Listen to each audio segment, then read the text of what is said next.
Oi, gente, tudo bem? E aí, galerinha que está acessando o conteúdo do N Design 30. Uhul, que legal! É, a gente primeiro queria agradecer muito a galera do N Design que, primeiro, por estar organizando esse evento online, né? Agora que a gente está com a pandemia, o N em si teve que ser adiado, né? Mas agora, pelo menos, a gente pode encontrar uma galera e falar de um conteúdo bem legal. Então, agradecer muito por fazerem esse evento e por nos convidarem, por toparem esse conteúdo, que pelo que a gente viu já tem muito a ver com o que outras pessoas estão trazendo também. Acho que é uma coisa, né, que todos nós estamos sentindo, né, nesse momento. Então, valeu demais, galera do N. Vamos. Então, agora a gente vai, né, falar a nossa atividade, que se chama Virando o Design do Avesso, decolonizando o passado para pertencer ao futuro. Então, esse tema bem denso aí, né, que a gente vai falar. Então, vamos se apresentar agora. Meu nome é Pedro, eu, assim como todas nós, me formei na UNB, na Universidade de Brasília. Eu me formei em design gráfico em 2018. E aí cada um de nós vai falar do nosso TCC, né, que nos trouxe até essa pesquisa geral que a gente está juntando aqui. E o meu TCC ele surgiu de uma vontade de fazer um tipo de ativismo político ou um tipo de geração de consciência em relação à guerra às drogas, que quando eu aprendi o que era e quanto mais eu entendia que era uma maneira do Estado brasileiro, de vários estados ao redor do mundo, né, mas o Estado brasileiro de continuar a sua política de subjugação, né, dos corpos negros, de continuar com a colonialidade que a gente tem, é um dos vários braços que o Brasil tem, né, de continuar isso. Então, queria entender como que a guerra às drogas é entendida socialmente, né? Como é que a gente troca símbolos e mensagens em relação a isso? Quais são as nossas experiências em relação a isso? E como que o design podia me ajudar a criar uma experiência que eu ia poder acessar as pessoas em relação a isso, né? Então, gerar conversas espontâneas com as pessoas sobre esse assunto e entender de onde elas vêm com esse assunto, né? E aí toda essa pesquisa me trouxe para essa questão da decolonialidade, né? Oi, gente, eu sou a Júlia Ribeiro. Eu nasci em Belém do Pará, e morei 8 anos em Roraima e depois eu vim para cá, para Brasília. Estou aqui há 10 anos. Também formei em design gráfico e design de produto. E junto com a Laila eu cofundei a UA Coletivo, que a gente busca investigar e expressar, né, visualidades indígenas e negras. E o meu TCC foi voltado para como que o design contribui para o pagamento do corpo, né? Então, como que essa área influencia no senso de pertencimento da população brasileira, né? E como que é uma área ainda bastante dominada por pessoas brancas, né? E quando a gente vai ver 72% da galera que se forma é branca, então como que é uma população que é de maioria não branca, né? Como que essa criação e essa visualidade afeta, né? Toda o psicológico dessas pessoas, né? E eu também sou performer e é isso. Bom, eu sou a Manuela, nem sei por onde começar. Bom, acho que posso me apresentar como Manuela. Comecei fazendo artes plásticas, depois fui para o design, depois fui para a educação. Sempre gostei de fotografar, então sempre tive uma coisa muito multipluri aqui ao meu redor. E acho que isso culmina na minha pesquisa no design agora, que somos todas recém-formadas, né? E minha pesquisa junta um pouco dessas ideias, junta um pouco de ecologia, junta um pouco de educação, junta um pouco de mediação. E eu busquei realmente questionar, assim, perguntar para o design o que o design pode aprender com outras áreas. Na verdade, o que o design pode aprender com uma revisão crítica da sua própria fonte de conhecimento, né, da sua epistemologia moderna e tudo mais. Então, nisso, também cheguei na decolonialidade e a gente, né, aqui, coisas que se parecem, né? Nossas pesquisas têm lugares em comum e tem os seus próprios lugares específicos e tem esses lugares de encontros, né? E é por isso que eu tô aqui hoje. Oi, meu nome é Laila, eu também, né? Sou designer. E aí, minha pesquisa também tem a ver com decolonialidade, por isso que eu tô aqui. E aí, dentro da minha pesquisa, eu quis entender quais são os atributos visuais que constituem uma produção contra-hegemônica, colocar isso no papel, porque a gente já consegue identificar dentro da nossa alma, do nosso coraçãozinho, mas aí eu queria ver como que isso se traduz dentro do papel. Então, é mais ou menos sobre isso. Obrigada. Então, pra gente começar, eu vou falar só um pouco do nosso delineamento, assim, que a gente escolheu. Tipo assim, a gente teve que gravar esse vídeo, então a gente teve que elaborar alguma narrativa para como a gente ia elaborar alguma forma como é que a gente ia apresentar isso para vocês. A gente decidiu realmente elaborar uma narrativa conjunta e dividir e ver quem se sentia mais à vontade de falar o quê, e enfim, foi um processo bem coletivo. Por isso a gente delineou uma forma de falar sobre esses assuntos, são assuntos complexos, profundos e amplos, então é muita coisa pra gente falar. Esse delineamento que a gente fez não é o único possível, mas ele é um que serviu aqui, né, para esse momento agora. Então a gente vai primeiro fazer, tipo, uma retomada da crise, né, dessa nossa... A gente está num momento de crise muito visível, né? Não é como se a crise não só surgisse agora, é uma crise que ela tá só... É como se a ferida abriu e a coisa tá só aparente, assim, acho que a internet também contribui pra gente ver mais essas coisas, mas a crise, ela é plantada, né, desde o início de quando disseram que descobriram o Brasil e a América Latina.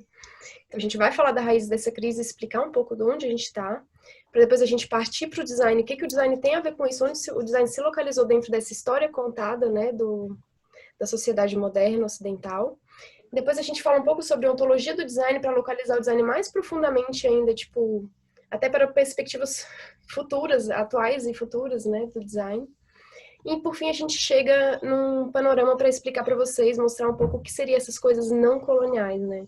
O que poderiam ser abordagens, práticas, ideias e sementes que vão disputar um pouco essa hegemonia que a gente está tentando denunciar aqui.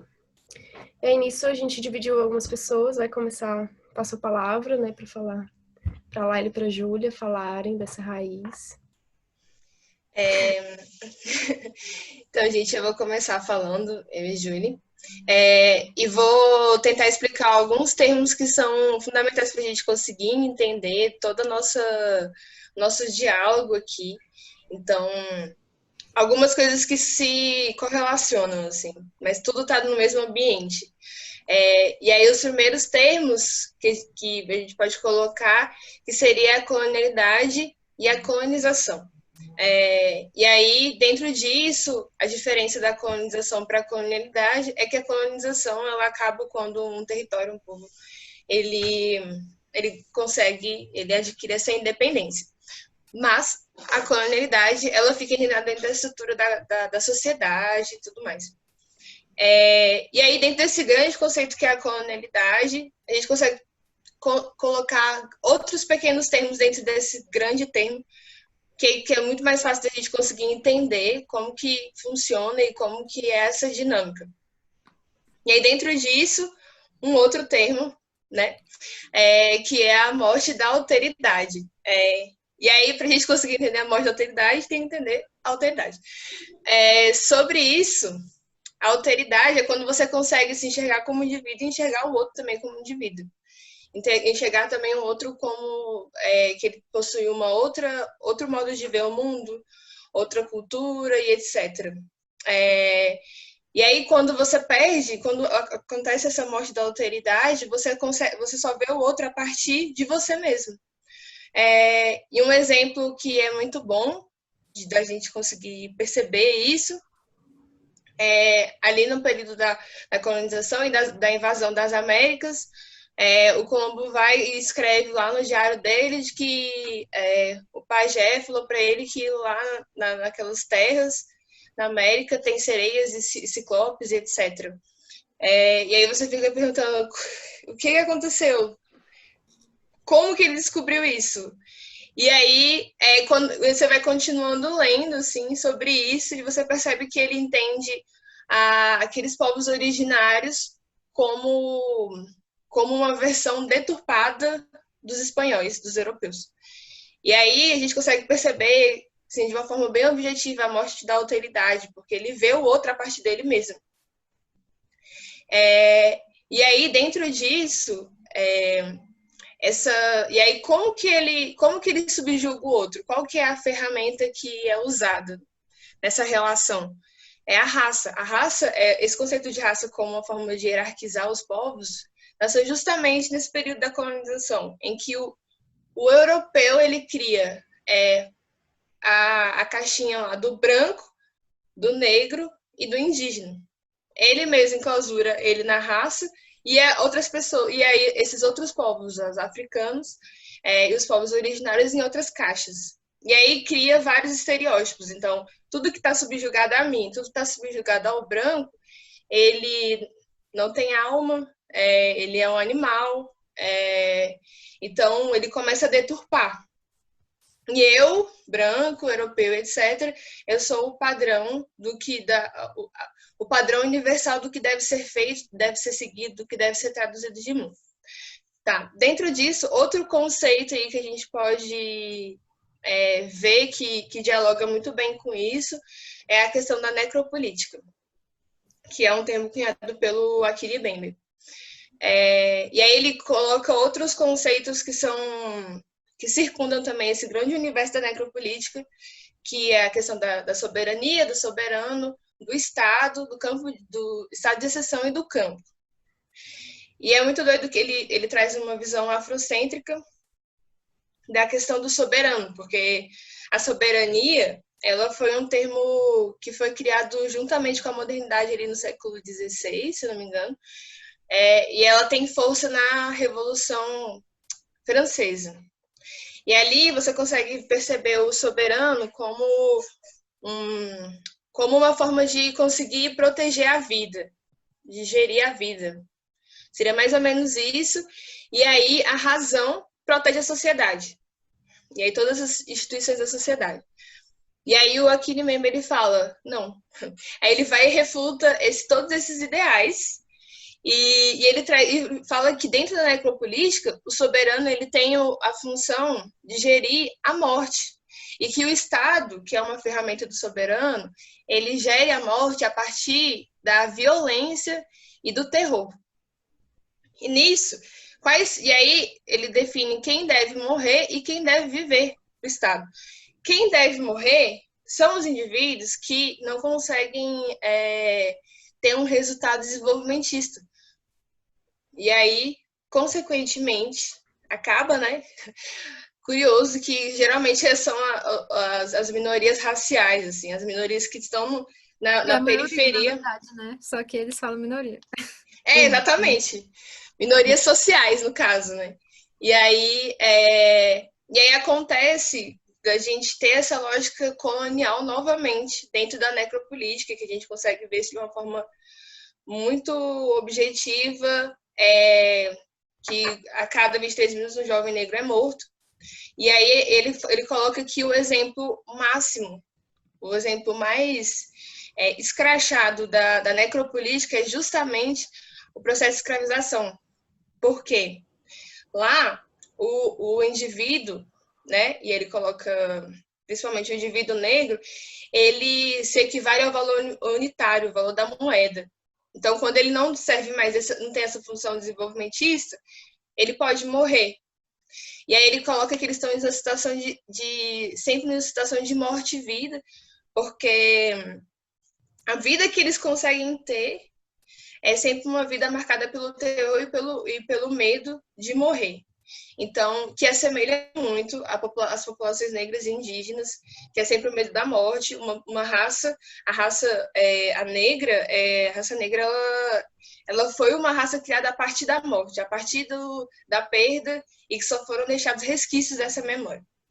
Então, e aí, esse gancho que eu queria falar também, que é um outro termo que ajuda a concluir essa parte, que seria a destruição criativa. Que a destruição criativa, ela é sempre, é usada na modernidade, na colonialidade, que só se pode criar a partir da destruição. E aí, a partir desse mecanismo, a gente consegue perceber que só a partir disso a gente consegue criar verdades únicas e absolutas, porque a gente destrói toda a nossa referência e todo o nosso passado. Uhum. Nossa. Assim, até hoje, né, a gente passa por um processo de apagamento, né? Então, 520 anos, né, passando por um processo de apagamento, dentro disso, corporal também, porque é muito importante, porque quando uma pessoa morre, não é uma pessoa, não é um número, né, mas é toda a história, toda a ancestralidade, todo o conhecimento cultural ali que é perdido, né. Então, se a gente tem a perda da vida, a gente tem a perda da natureza, tudo isso se torna insustentável, né? Então, o que a gente está vivendo hoje é um reflexo muito do que a gente já vem vivendo há muito tempo lá atrás e que está agora no presente, né? Então, não é muito recente, assim, agora, nesse momento de pandemia, 24 indígenas do povo Guarani Kaiowá foram resgatados de trabalho análogo a escravo. Então, assim, é uma coisa que ainda está acontecendo, não é escravidão, ainda, por mais que a gente fale disso no passado, ainda é algo recente, né? Ainda está presente. E tudo que a gente está passando nesse momento agora, o resultado da terra mesmo, né? Está sendo uma forma de se proteger de toda essa violência e toda essa destruição mesmo da natureza, né, que tem acontecido. E aí, inclusive, tem uma publicação do Ailton Krenak, que amanhã não está à venda, que ele fala sobre a barragem Mariana, né, quando caiu e tal. E aí o engenheiro veio perguntar para ele, o que você acha que a gente tem que fazer aqui para o rio voltar, não sei o quê, porque o rio morreu. E aí ele fala, tem que parar a atividade daqui da margem do rio até tantos metros, daqui da outra margem até tantos metros. E aí o cara falou, não tem como. Então, assim, aí a partir disso, o mundo parou agora, nesse momento, né? Não exatamente agora, mas teve que ter essa pausa, né? A gente está recluso, a gente está isolado, tem um motivo por trás disso, né? E dentro disso também entra a questão da quantidade de produção, né? Da quantidade de coisas que são feitas a partir da industrialização mesmo, né? Então, eu vou citar o Schneider, que ele fala que a criação de objetos ele é um fenômeno cultural, né? Desde que a gente se entendeu por gente, a gente já criava coisas, né? Só que o design como conformação estética de mercadoria, como estimulador de vontade de compra, de comunicação social, é fruto da nossa sociedade moderna, né? E isso acaba gerando uma coesão econômica, né? E isso acaba também desenvolvendo uma padronização em massa, né? E essa padronização apaga as individualidades, a coletividade de povos específicos dentro do nosso próprio território, né? Então, eu acho interessante também trazer o Argan, porque ele fala que a sociedade democrática é que se autoprojeta, e a sociedade absolutista é projetada por grupos de poder que se formam dentro dela. Então, será que a gente está vivendo uma democracia, de fato? Quando a gente fala que a gente está vivendo uma democracia, será que ela é mesmo? Se o que a gente está criando está sendo criado por ainda grupos de poder? Então, fica aí o questionamento. E aí eu já puxo o gancho do tópico. E o pessoal... acho que... Eu não vou acrescentar, então. A gente ainda tem um tempinho. Uhum. Ai, me esqueci. Mas eu ia falar que é curioso. Que é curioso, assim, porque antes, né, de ouvir falar sobre a necropolítica, eu estava buscando lá um pouco antes, né, da Silvia Federici, que ela dá uma retomada na história da própria Europa antes da colonização e meio concomitante.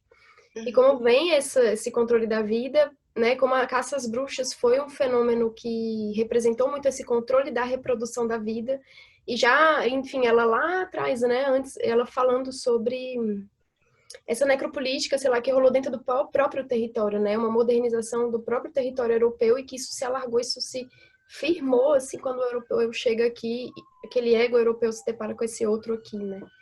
Então, eles já viviam um processo de modernização e de autocolonização, de alguma forma, de captura das coisas ancestrais deles, né? Por exemplo, do paganismo e da bruxaria antiga. E já rolava uma coisa, enfim, até essa insurgência da igreja monoteísta, né? Que é essa tendência da modernização de condensar tudo numa coisa só, né? Enfim, né? Acho que isso chegou aqui. Nossa. E assim, isso é um belo gancho para a gente começar sobre a formalização do design. E o que o design tem a ver com isso tudo. Então, vou falar um pouco mais sobre essa formalização do design no Brasil. E aí, começar aí em 1964, se não me engano, vou falar década de 60, para não errar, né? E aí, na criação da EGE, no Brasil. E é muito curioso que tem uma carta, um folheto falando sobre a apresentação e os motivos pelos quais precisam de uma faculdade de design no Brasil. E acho que esse documento foi criado pela Secretaria de Educação, alguma coisa assim. E aí, e eles falam bem no começo, assim, que as indústrias gastavam muito dinheiro pagando royalties para as patentes de produtos estrangeiros. Então, a gente já começa a perceber essa dependência externa também dentro dessa produção de produtos, objetos, etc., que nem as meninas tinham falado. E aí, dentro disso, continuando falando sobre a EGE, dentro da formalização, da formação dos professores, né, as pessoas que lecionavam, essa formação dentro da escola de I1. E aí, se eu não me engano, era uma das primeiras escolas de design a ter um programa de mestrado. E aí a escola de I1 ficava na Alemanha, que aí sofria esse contexto de pós-guerra, da redemocratização dos objetos e tornar o trabalhador um consumidor também, e que aí está completamente correlacionado com a industrialização, né, o período de industrialização. E também a escola de I1 tinha uma coisa curiosa, que ela trouxe uma questão das faculdades estarem mais próximas do mercado e das indústrias também. Então, sempre pensar nessa produção em massa e tentar trazer esse conceito da funcionalidade, do design asséptico, design isento dentro desses produtos, né, já que eles vão ser vendidos para a massa também, né? E aí, dentro disso, todo esse contexto foi embutido dentro desse processo de formação desses profissionais que iriam lecionar na EGE. E aí, início dessa volta, para começar a dar essa aula, né, de lecionar design no Brasil, se importou todo esse pacote do que seria um bom design. E aí, todos esses padrões delimitados, toda essa questão do design asséptico, e aí sem nenhum tipo de tradução de cultura para um outro continente, assim, que é completamente diferente a tradição de vida, o modo de viver, a cultura e etc. Até o clima, né? Uma coisa tão básica para tanta coisa. Sim, até o clima. Então, é muito louco como que se fundou essa relação colonial e essa dependência externa também dentro do design, desde o princípio. E aí, dentro disso, a gente pode colocar também acrescentar uma outra coisa dentro dessa formalização do que é ser um bom design, um design padrão, um design internacional, e seria justamente a condensação de funcionalidades num objeto só, e aí resultando nessa crise da presença. E aí, o que seria essa crise da presença? O indivíduo, né, o consumidor, nesse caso, ele está com um objeto na sua mão que ele pode estar em qualquer lugar e em lugar nenhum ao mesmo tempo.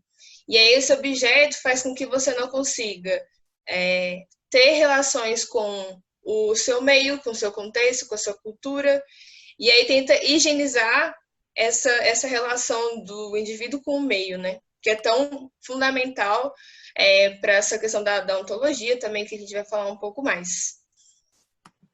Sim, e essa questão da crise da presença, ela se relaciona muito também com o que a Ju falou, né, que é a crise do objeto, porque é exatamente essa questão de que hoje em dia a gente naturaliza muito esse processo do designer de criar um produto, de criar um sistema, enfim, a criação que seja, né? E aí a gente está naturalizado com esse processo em que a gente está condensando várias coisas dentro desse produto. E quando a gente faz essa condensação, a gente precisa tomar um cuidado para que a gente não esteja, né, condensando isso de uma maneira que esse produto acaba ficando impossível de compreender. As pessoas não podem acessar esse produto, elas não podem se apropriar desse produto, né? Isso é uma coisa que a gente, lendo muito o trabalho do Vassão, ele traz o conceito de caixa preta. E que essa ideia de que o produto ele acaba sendo inacessível, exatamente, né? Ele está fora de um contexto, ele não é criado de uma maneira que o usuário possa realmente entender o que ele está... quais foram todas as abstrações, quais foram todas as coisas que foram seletivamente ignoradas para que você possa montar esse produto e aí você não precise fazer nada além de só usar esse produto, né?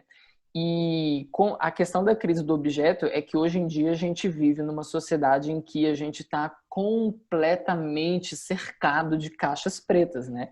Inclusive um exemplo que a gente sempre traz quando a gente está falando, né, sempre aparece nas pesquisas também, é o nosso celular, né? Ele é um produto que a gente não consegue abrir, a gente consegue customizar ele até certo ponto, né? A gente não pode realmente abrir e ver o que tem dentro e realmente mudar todo o sistema dele, né? E outras palavras que a gente pode usar para falar disso é que é um produto que é muito cristalizado, é um produto que é muito denso, existe realmente um encapsulamento de muitas regras, de muitas pressuposições que o designer fez e que você, enquanto usuário, a única coisa que a gente pode esperar de você é que você use e não precise se preocupar com isso, né? Mas a gente vê, né, que existe toda a crise de presença que isso gera, a crise de sustentabilidade, a crise de recursos que não são locais, eles precisam ser, né, explorados de vários lugares diferentes para que essa compartimentalização seja feita. E cria essa grande distância entre o usuário e o objeto, né? O objeto acaba tendo um poder sobre o usuário, né? Ele que dita realmente as regras de alguma maneira, né? Porque ele esconde as regras. Ele não é de verdade, ele não se bota de verdade, né? E isso já tem muito a ver com o tópico da ontologia do design, que é esse conceito estranho, né? Essa palavra que é um pouco difícil, mas a gente vai aqui tentar fazer um pouco de sentido dela, né? Sim.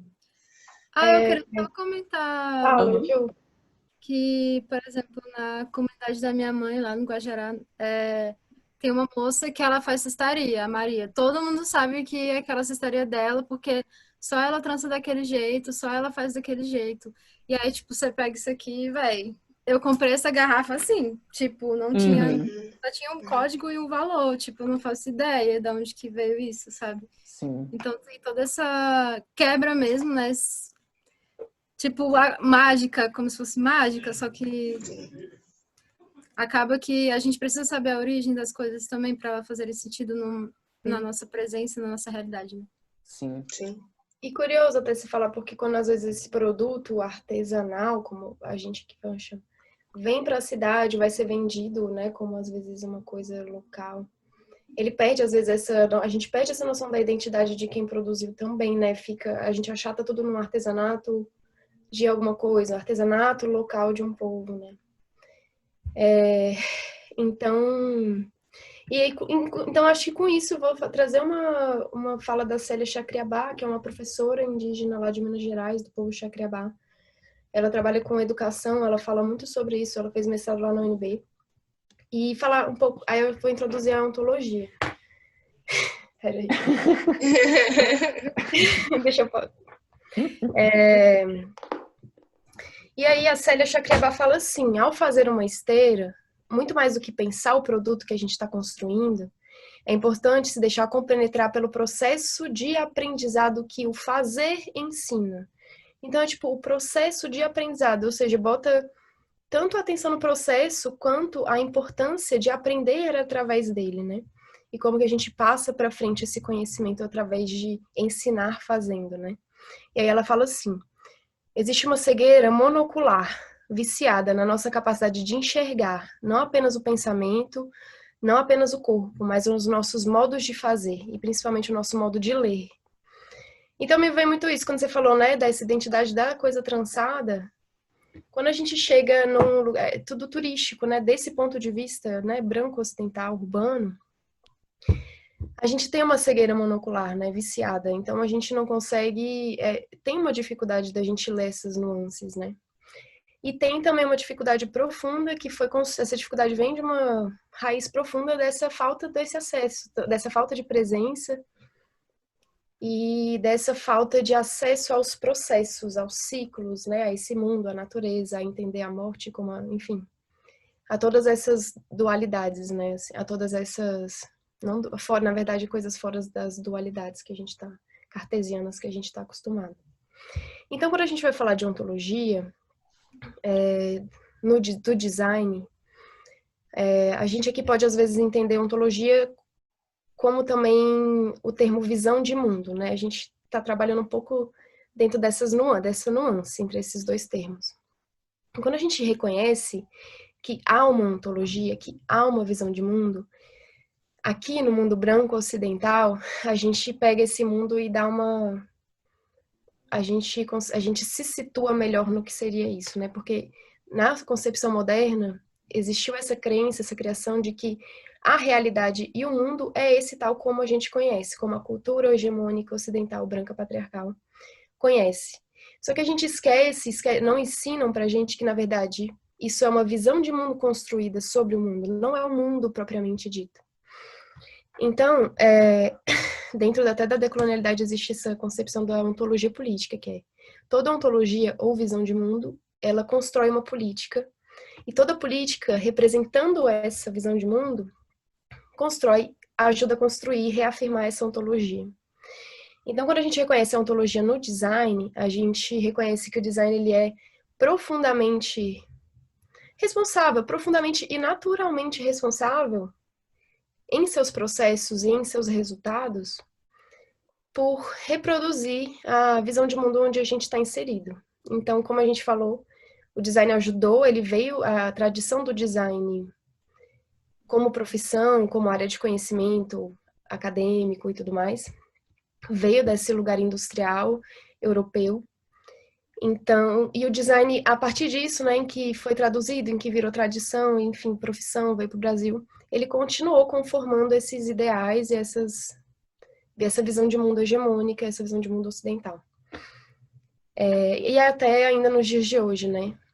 Então, reconhecer a ontologia do design, reconhecer que o design reflete esses mundos, esse mundo em que ele está inserido, e que a gente pode, talvez, se a gente busca transformar alguma coisa, digamos assim, né? A gente pode, talvez, ir beber essa água da base ontológica, que vai ajudar a gente a buscar essas premissas de um lugar mais basal, mais fundamental, raiz, para poder construir os processos, pensar design, fazer design e, enfim, chegar em produtos e lidar com pessoas e tudo mais, né? E... por enquanto é isso. Uhum. Falando de ontologia, tem um exemplo que nas nossas pesquisas de ontologia do design tem muito trabalho da Anne Mary Willis. E ela traz uma metáfora que vem do Heidegger, o filósofo, né? Que é essa metáfora, que é exatamente o que já foi comentado, que nem a Ju falou da garrafa de plástico e da trança, né? A gente tem uma comparação entre uma jarra de barro e um suco, uma caixa de suco, né? De uma caixa individual, né? Com canudinho, com plastiquinho, bonitinho. E qual é a comparação que é feita? A gente tem dois produtos que são completamente diferentes, né? São resultados de processos completamente diferentes. E a jarra de barro, o que é interessante de observar nela, é que ela habita o mundo dela de uma maneira muito bem consolidada, com todas as relações sociais e com toda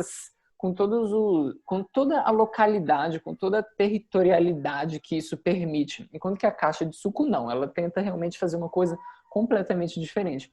Então a jarra de barro, por exemplo, essa jarra a gente está situando ela num contexto pré-industrial, digamos assim, né? É isso que o Heidegger tá propondo, né? Nesse exercício.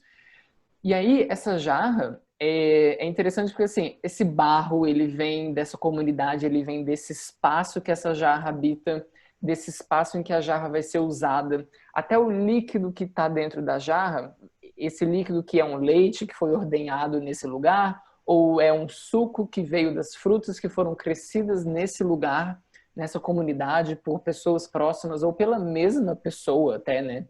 Então, essa jarra, quando ela for ser usada numa refeição, ela vai ser servida pelas pessoas que estiveram dentro da produção dessa jarra ou da produção do líquido, enfim. Então a questão é que essa jarra habita esse mundo que é muito bem entranhado, né? Ele está dentro do mesmo mundo. Essa mundificação que o produto faz é essa. Ela está trazendo recursos que têm a ver com esse território. Tem o recurso do líquido também, né? Também vem desse território. É produto do trabalho das pessoas que estão envolvidas.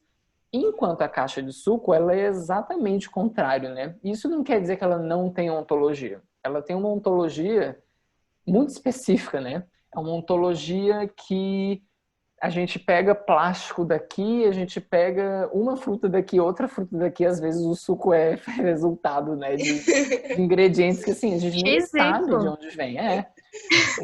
Frutas que nem estão escritas, né, tipo assim, o suco é de uva, mas tem maçã dentro, né, esse tipo de coisa. Tem chuchu. Tem chuchu, tipo assim. O capitalismo tá cheio de produtos que são assim, né? E são esses produtos que causam a crise da presença, né? Essa que é a crise, porque a gente não sabe de onde vem, a gente não sabe quem está envolvido, a gente não tem afeto em relação a esses produtos, né? A gente não consegue realmente se importar com eles. E porque eles também, é engraçado porque eles são descartáveis, né? A caixa de suco que você toma, inclusive tem isso também, né? Relação social não existe. A relação social entre você e as pessoas que foram exploradas criando esse produto você não conhece. Você toma esse suco de uma maneira bastante utilitária, de uma maneira bastante individual, e você joga fora achando que o produto sumiu, mas até nisso, enquanto a jarra de barro ela permite se dissolver ao longo do tempo, a caixa de suco não, ela é eterna, ela vai durar muito tempo, porque ela é muito densa, de uma maneira material mesmo, né? Então a gente tem a diferença entre um produto que a gente pode dizer que honra a própria ontologia, que é a jarra, e a caixa, que finge que não tem ontologia, finge que não tem história, finge que não vem de lugar nenhum, finge que não vai para lugar nenhum, sendo que não é isso que a gente vê, né? A gente agora está vendo a crise de todos esses tipos de projetos que existem. E quando a gente percebe isso da ontologia, uma coisa muito legal é perceber, é aquela frase super polêmica, né? De que todo mundo é designer. O que a gente quer dizer com isso, né? Quando a gente defende essa frase?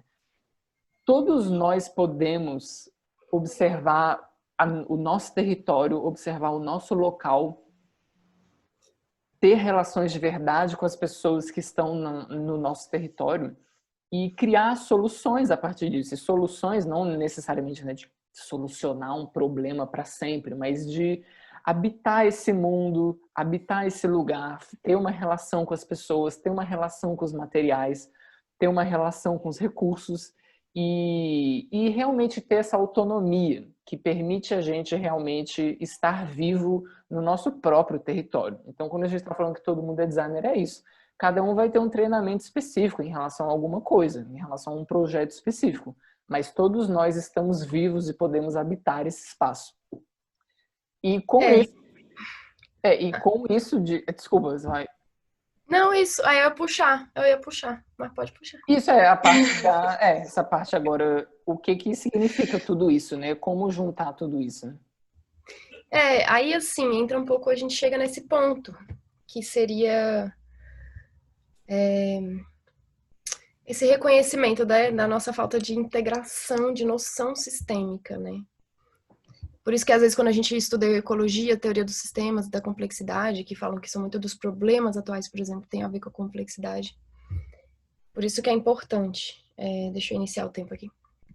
E, bom, vou tentar aqui introduzir um pouco dessa parte do que seria essa não colonialidade, né? O que seria, como que a gente disputa esse lugar, né? Porque, retomando um pouco aquela coisa que a Laila falou lá no início sobre a destruição criativa, que é originária do nosso paradigma, né? Dessa morte, dessa alteridade, é curioso porque na sociedade branca, os privilégios, quando a gente está dentro do privilégio da cidade ocidental, quando a gente está cada vez mais privilegiados dentro dessa hierarquia, que a gente tá careca de ver, pelo menos ultimamente, né, tá sendo muito dito se a gente abrir os nossos ouvidos,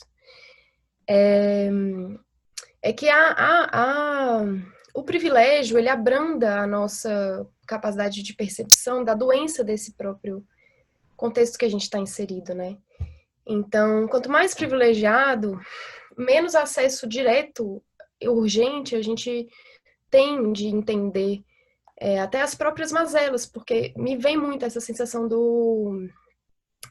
de se a sociedade branca patriarcal se cunhou na destruição criativa de outras raízes, outros povos, na verdade o que se cunhou foi uma sociedade altamente, profundamente sem raiz própria, né? Então a gente sofre desse... Na verdade, quem precisa se salvar somos nós. E essa perspectiva, assim, um pouco da perspectiva decolonial que a gente pode beber. Então, vou falar aqui um pouco dessa parte. Quando a gente fala, assim, né, de ontologia, no design ele surge... No design já surge até, entre o design estratégico e o design social, uma teoria da semeadura, que seria reconhecer a estrutura rizomática das coisas acontecerem, que isso bebe um pouco da questão da ecologia, de estudar como os fungos se propagam, certo? Então, quando a gente reconhece e permite que as coisas aconteçam de forma rizomática, seria reconhecer a pluralidade de ontologias, a pluralidade de mundos existentes dentro de um mundo. Esse mundo seria o planeta Terra, sei lá, esse grande território planeta Terra é habitado, tem diversos territórios, diversos ecossistemas que formam o grande sistema terrestre, mas ele é habitado por vários mundos. E a questão do nosso problema, da questão hegemônica, do mundo uno, hegemônico, ocidental, patriarcal, é que ele se propõe como ser o único, a única narrativa plausível, possível, e coerente, né, de ser, de poder ser e existir. E quando a gente vai ver, é uma questão muito básica, é eu poder ser, existir no meu território e ter os meus alimentos, né, que seriam as lutas decoloniais, por exemplo, mais ancestrais, que seria a luta indígena, por exemplo, na questão das terras, né, que é uma questão que dura dos 500 e tantos anos e estamos aqui até hoje, vendo isso acontecer. E aí, a Miriam Leng, que ela é uma estudiosa, ela faz um apanhado, um filtrado de coisas que são comuns às práticas e saberes decoloniais.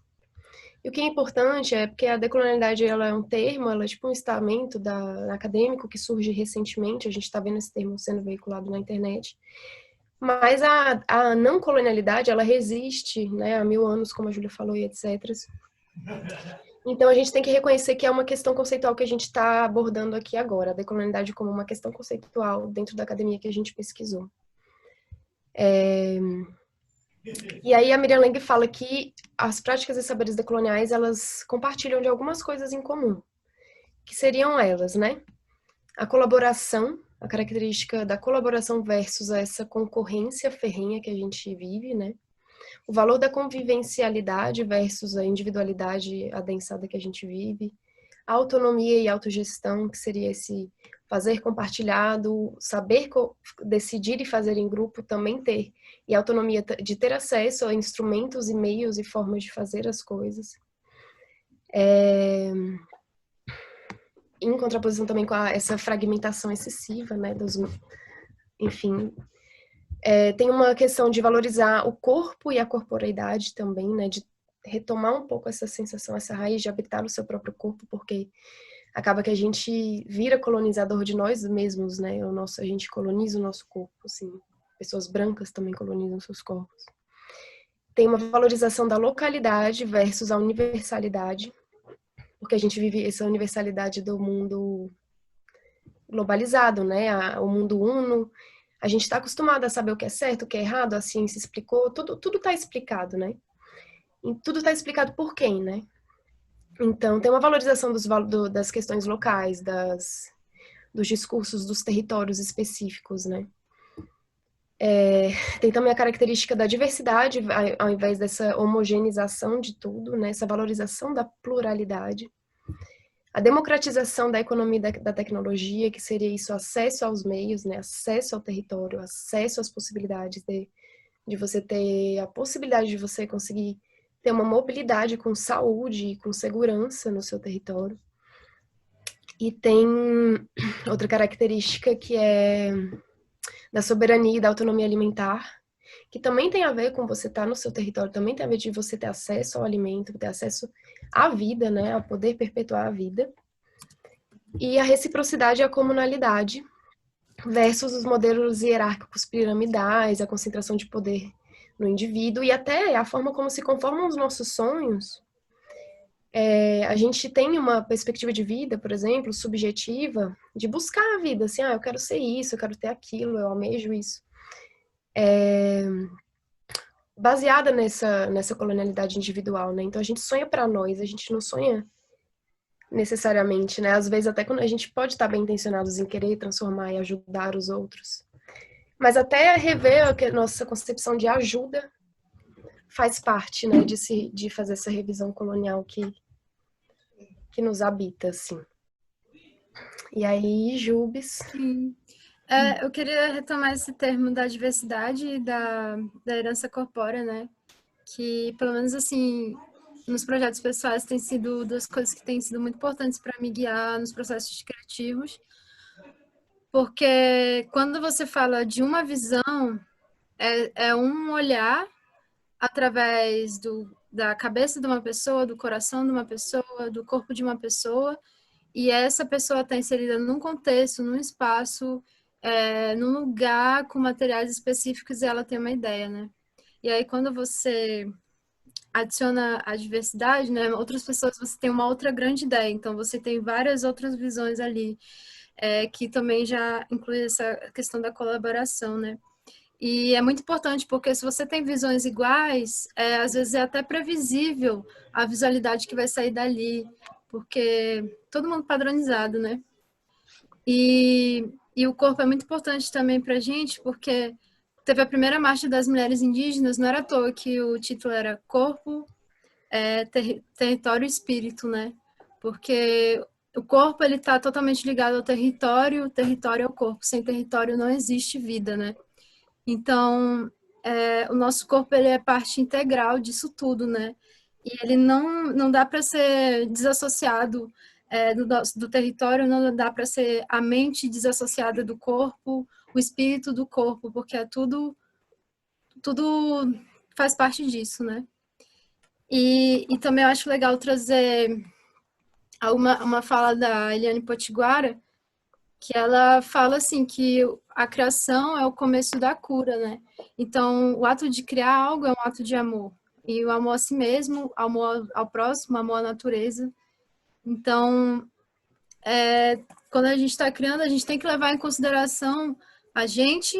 Então, a gente não, como designers, não se abster da nossa coautoria, não se abster como pessoas que têm uma identidade também e que, consequentemente, vai influenciar nessa criação que a gente estiver desenvolvendo.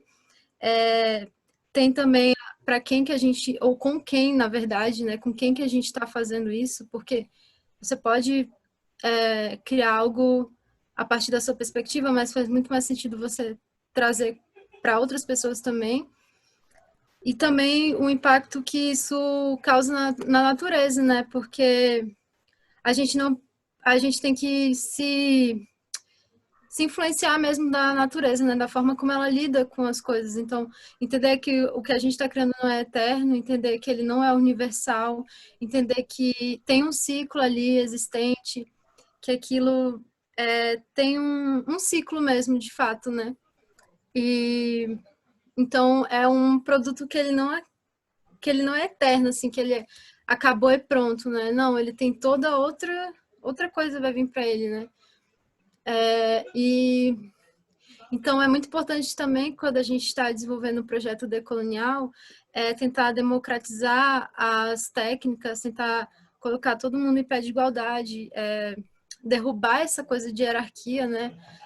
É muito difícil no contexto do design, porque às vezes tem um cliente, e aí você tem que fazer de acordo com o que ele fala, mas às vezes de bater o pé mesmo e falar, não.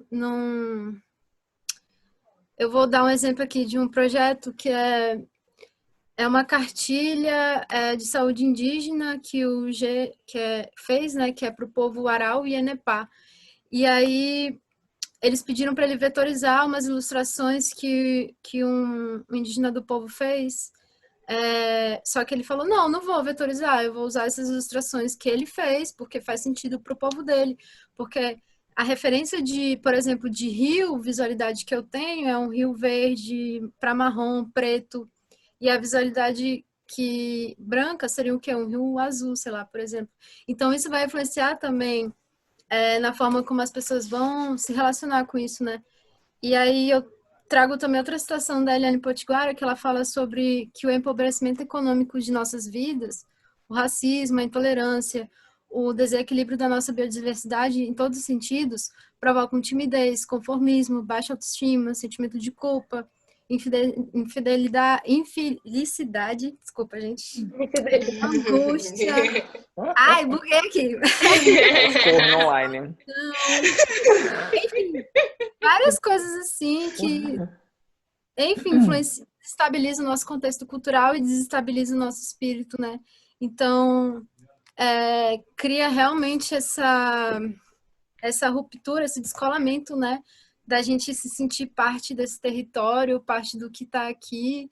E então, quando você chama as pessoas para fazer junto com você e tem essa abordagem de não existe essa hierarquia, vai ser um projeto que faça muito mais sentido e vai ser um projeto que vai condizer com o território que a gente está aqui agora, nesse momento, né?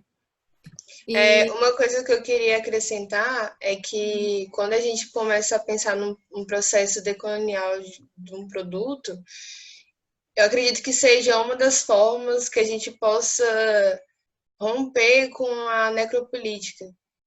E aí a gente conseguir findar e, tipo, autoprojetar a subjetividade negra, indígena, etc. para o futuro, é uma forma da gente não fazer o nosso corpo matável, não que a gente faça, né? Mas tentar impedir esse processo de subjugamento desse indivíduo negro, indígena, etc. Então a gente finda essa subjetividade, esse povo, essa coletividade, para a gente sempre conseguir se autoprojetar, etc. Sim. E romper com essa estereotipação, né? Porque acaba que as criações muitas vezes são estereotipadas, né? Porque você não tem uma participação de alguém de fato que tem essa vivência, né? E quando a gente fala de corpo, a gente fala de vivência. Então, por que não trazer alguém que tem essa vivência, né, para o projeto, né? Faz muito mais sentido. Aí eu vou até puxar esse assunto bem breve a gente tá até com o tempinho final, gente, acho que agora tá mais livre. Isso. Que seria esse assim, então, né, a gente como pessoa branca, designer branco aqui da academia, muitas vezes, às vezes a melhor atitude que a gente, sei lá, uma coisa coerente que a gente pode fazer é se ausentar, é dizer não, é sair, é não produzir, é realmente às vezes sair desse lugar, né, assim, acho que antes de tudo, né, acho que tem essa missão da gente compreender, né, quem são esses designers que estão se formando nas academias, quem tem acesso, né, até mesmo essa palavra designer, né, design, né, que não tem nem tradução para nossa língua, assim, então quem são os designers? O que a gente está levando, né, A gente, como pessoas brancas, a gente também tem raiz para reconhecer nosso território, mas ao mesmo tempo a gente também tem que reconhecer esse outro território que foi engendrado e que esse do adoecimento do espírito que a Júlia disse, que muitas vezes ele vai estar aqui, né? Mas ele é mais difícil da gente perceber e sentir, palpar ele, né? E que muitas vezes nossos privilégios, eles fortalecem esse adoecimento desse espírito, né? E não é à toa que esse mundo que a gente está falando todo, a gente está falando dessa crise toda, né? Dessa doença toda. Sim. Eu acho que também se atentar para a questão que, tipo, todo mundo sofre com isso, né? Que nem o machismo, o homem também sofre com o machismo, né? Então, a população branca que está nesse território agora também tem uma responsabilidade sobre isso e também está sofrendo as consequências disso, porque afinal todos nós estamos nesse território agora e isso não vai mudar, isso vai continuar na nossa presença, na nossa realidade, né? Sim. Então, tentar romper com isso traz benefícios para todo mundo, sabe? Não é uma coisa que vai trazer benefício para um povo específico, né? Ou para uma raça específica, né? Sim, E, assim, para encerrar, né, acho que tem assim, a gente falou muita coisa, né?